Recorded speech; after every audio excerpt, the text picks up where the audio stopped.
जय श्री कृष्णा, जय राधे श्याम। स्वागत है आप सभी का आपके अपने YouTube चैनल उपासना की उपासना में। आज के वीडियो में हम जानेंगे 2023 में अपरा एकादशी किस डेट पर है, पूजा की विधि क्या है, पूजा का शुभ मुहूर्त क्या है, पारण का समय क्या है, अपरा एकादशी की व्रत कथा क्या है, एकादशी के दिन कौन सी आरती गाई जाती है, साथ ही भगवान विष्णु को आज के दिन भोग क्या अर्पित करते हैं, दान के लिए क्या सामग्री दान करना चाहिए। यह संपूर्ण जानकारी आपको इस वीडियो में दी जा रही है। वीडियो पसंद आता है तो आप इसे लाइक करें, शेयर करें और सब्सक्राइब करना बिल्कुल ना भूलें। अपरा एकादशी जैसे कि नाम से ही ज्ञात होता है, अपार, असीमित सुख, शांति और समृद्धि देने वाला, जिसकी कोई सीमा ना हो, उसे अपरा कहा जाता है। अपरा एकादशी का व्रत करने वाले भक्तों पर भगवान विष्णु की असीम कृपा होती है। पर ऐसा बिल्कुल भी नहीं है कि यदि आप व्रत नहीं करते हैं तो भगवान की कृपा आप पर नहीं होगी। बिल्कुल होती है। भगवान की कृपा तो हम सभी पर बराबर रहती है। व्रत करने से हमारे अंदर एक सात्विकता आती है। उस दिन पूरे दिन हमारा मन भगवान के चरणों में लगा रहता है, इसलिए अधिकतर लोग व्रत करते हैं। पर यदि शारीरिक अस्वस्थता के कारण हम व्रत नहीं भी कर पाते हैं तो हम एकादशी के दिन सात्विक भोजन ग्रहण करके भी भगवान की पूजा प्रार्थना करते हैं, भगवान में अपना मन लगाते हैं, तो वही कृपा प्राप्त होती है जो एक व्रत करने वाले को प्राप्त होती है। हिंदू धर्म में एकादशी तिथि का विशेष महत्व होता है। धार्मिक मान्यताओं के अनुसार यह तिथि भगवान विष्णु को अत्यंत प्रिय है। इस दिन भगवान विष्णु की विधि विधान से पूजा अर्चना की जाती है।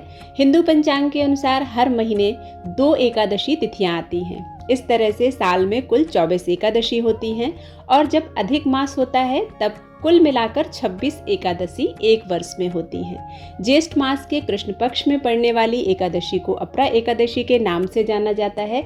इस साल अपरा एकादशी 15 मई 2023 को है।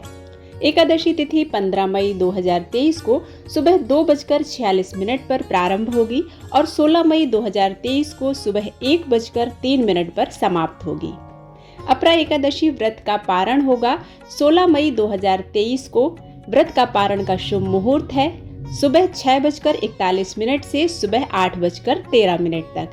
पारण तिथि के दिन हरिवासर समाप्त होने का समय सुबह 6:41 है। अपरा एकादशी का व्रत रखने से व्रत करने वाले की आर्थिक तंगी दूर होती है, पापों से मुक्ति मिलती है और इस दिन भगवान विष्णु की पूजा करने से भगवान की कृपा प्राप्त होती है। महालक्ष्मी स्थिर रूप से घर में निवास करती हैं। एकादशी के दिन सुबह जल्दी उठकर स्नान आदि से निवृत्त होकर अपने घर के मंदिर में दीप प्रज्वलित करना चाहिए, दीपक की पूजा करना चाहिए। इसके बाद हाथ में जल लेकर, तिल लेकर और फूल लेकर व्रत का संकल्प लेना चाहिए। संकल्प के बाद वह जल, पुष्प और तिल भगवान विष्णु और माता लक्ष्मी के चरणों में अर्पित करते हुए गणेश वंदना करना चाहिए। इसके बाद भगवान विष्णु और माता लक्ष्मी का गंगा जल से अभिषेक करना चाहिए। यदि आपके पास दक्षिणावर्ती शंख है तो दक्षिणावर्ती शंख में पंचामृत भरकर एकादशी के दिन अभिषेक जरूर करना चाहिए। इससे भगवान विष्णु और माता महालक्ष्मी की कृपा प्राप्त होती है और हमारी समस्त मनोकामनाएं पूर्ण होती हैं। इसके बाद भगवान को पीले पुष्प अर्पित करना चाहिए, तुलसी दल अर्पित करना चाहिए और यज्ञोपवीत यानी कि जनेऊ अर्पित करना चाहिए। भगवान विष्णु की पूजा में जनेऊ निश्चित रूप से अर्पित करना चाहिए। भगवान विष्णु को यज्ञोपवीत यानी कि जनेऊ अत्यंत प्रिय है। माता लक्ष्मी को लाल चुनरी अर्पित करते हुए गुलाब के पुष्प और गुलाब का इत्र अर्पित करना चाहिए। यदि संभव हो सके तो इस दिन व्रत जरूर रखना चाहिए। भगवान को भोग लगाते समय विशेष रूप से यह ध्यान रखना चाहिए कि भगवान को सात्विक चीजों का ही भोग लगाना चाहिए। भगवान विष्णु के भोग में तुलसी दल जरूर शामिल करना चाहिए। भगवान विष्णु को तुलसी दल अत्यंत प्रिय है, इसलिए उनके भोग में तुलसी दल अवश्य अर्पित करना चाहिए। तुलसी के बिना भगवान भोग ग्रहण नहीं करते हैं। अपरा एकादशी के दिन भगवान को सफ़ेद तिल से बना हुआ प्रसाद अर्पित करना चाहिए। इस पावन दिन भगवान विष्णु के साथ माता लक्ष्मी की पूजा करने से महालक्ष्मी स्थिर रूप से निवास करती हैं। इस दिन भगवान विष्णु का और माता लक्ष्मी का अधिक से अधिक ध्यान करना चाहिए। भगवान विष्णु और माता लक्ष्मी के मंत्रों का जाप करना चाहिए। ओम महालक्ष्मी च विद्महे विष्णु पत्नीम च धीमहि तन्नो महालक्ष्मी प्रचोदयात्। इस मंत्र का जाप करने से भगवान विष्णु और माता लक्ष्मी की असीम कृपा प्राप्त होती है।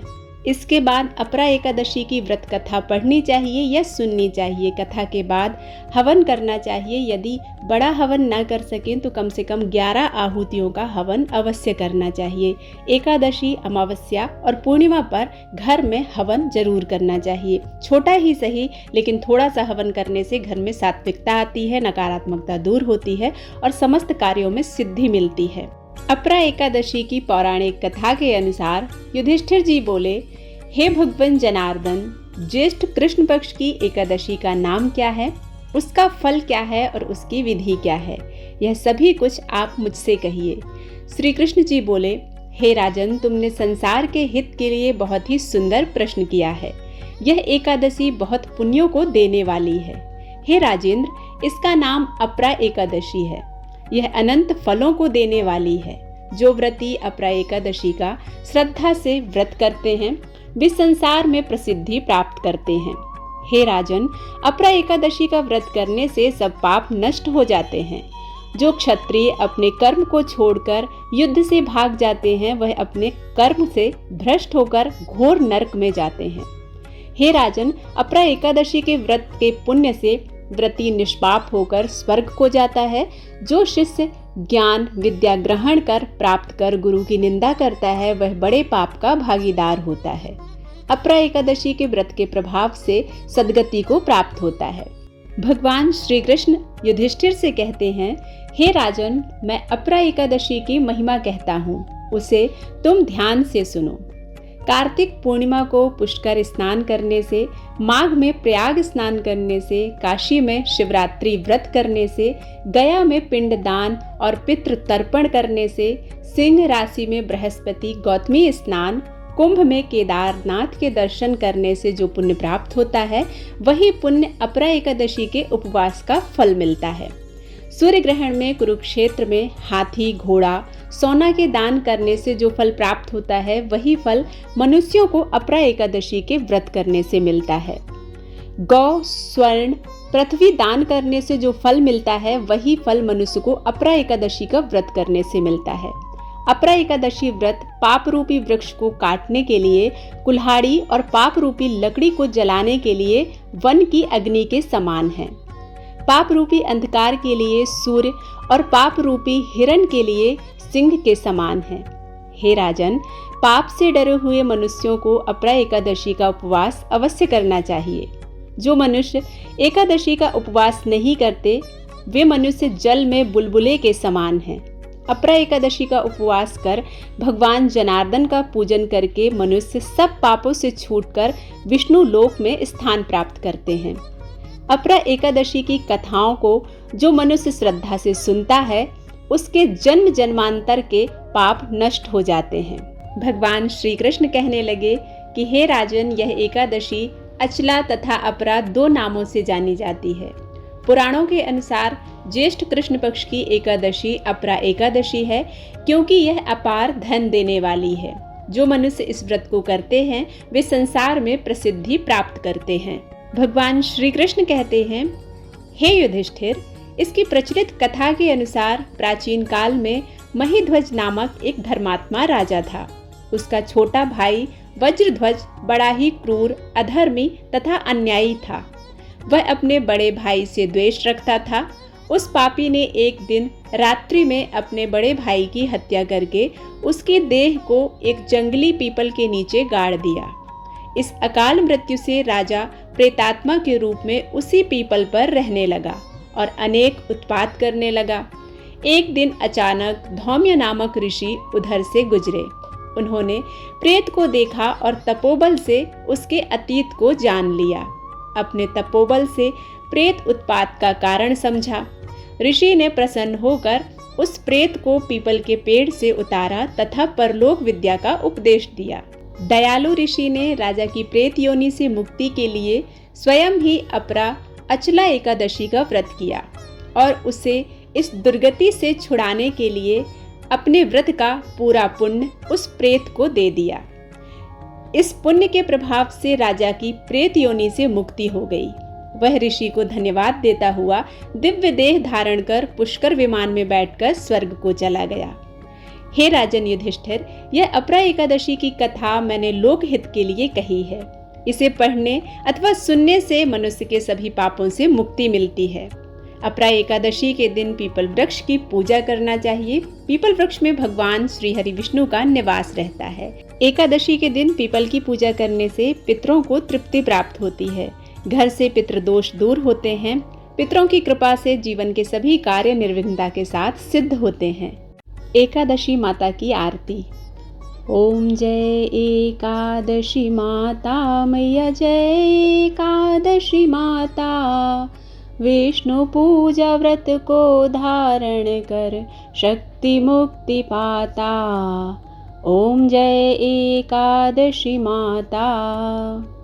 तेरे नाम गिनाऊं देवी, भक्ति प्रदान करनी। गण गौरव की देनी माता, शास्त्रों में वर्णी। ओम जय एकादशी माता।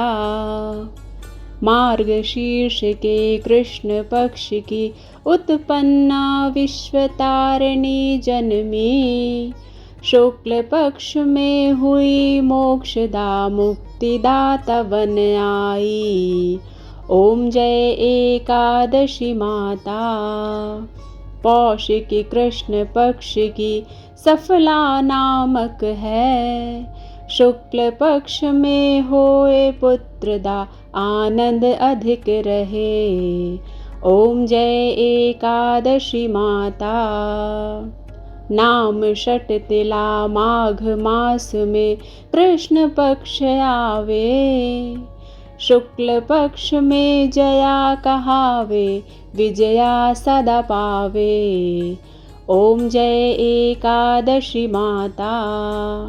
विजया फाल्गुन कृष्ण पक्ष में शुक्लामल की। पाप मोचनी कृष्ण पक्ष में चैत्र महाबली की। ओम जय एकादशी माता। चैत्र शुक्ल में नाम कामदा धन देने वाली। नाम वरूथनी कृष्ण पक्ष में वैशाख माहवाली। ओम जय एकादशी माता। शुक्ल पक्ष में होए मोहनी अपरा ज्येष्ठ कृष्ण पक्षी। नाम निर्जला सब सुख करनी, शुक्ल पक्ष रखनी। ओम जय एकादशी माता। योगिनी नाम आषाढ़ में जानो कृष्ण पक्ष करनी। देवशैनी नाम कहायो शुक्ल पक्ष धरनी। ओम जय एकादशी माता। कामिक श्रावण मास में आवे कृष्ण पक्ष कहिए। श्रावण शुक्ला होए पवित्रा आनंद से रहिए। ओम जय एकादशी माता। अजा भाद्रपद कृष्ण पक्ष की परिवर्तनी शुक्ला। इंद्राश्विन कृष्ण पक्ष में व्रत से भवसागर निकला। ओम जय एकादशी माता। पापांकुशा है शुक्ल पक्ष में पाप हरन हारी। रमा मास कार्तिक में आवे सुखदायक भारी। ओम जय एकादशी माता।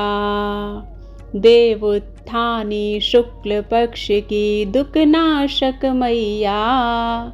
पावन मास में करूं विनती पार करो नैया। ओम जय एकादशी माता। परमा कृष्ण पक्ष में होती जन मंगल करनी। शुक्ल मास में होए पद्मनी दुख दारिद्र हरनी। ओम जय एकादशी माता। जो कोई आरती एकादशी की भक्ति सहित गाता। जन गुरदिता स्वर्ग का वासा निश्चित ही पाता। ओम जय एकादशी माता, ओम जय एकादशी माता, मैया जय एकादशी माता। विष्णु पूजा व्रत को धारण कर शक्ति मुक्ति पाता।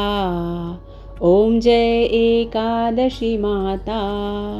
बोलो श्री हरि विष्णु भगवान की जय, एकादशी माता की जय। वीडियो पसंद आता है तो आप इसे लाइक करें, शेयर करें और सब्सक्राइब करना बिल्कुल ना भूलें। मिलते हैं एक नई कथा के साथ, तब तक के लिए राधे राधे।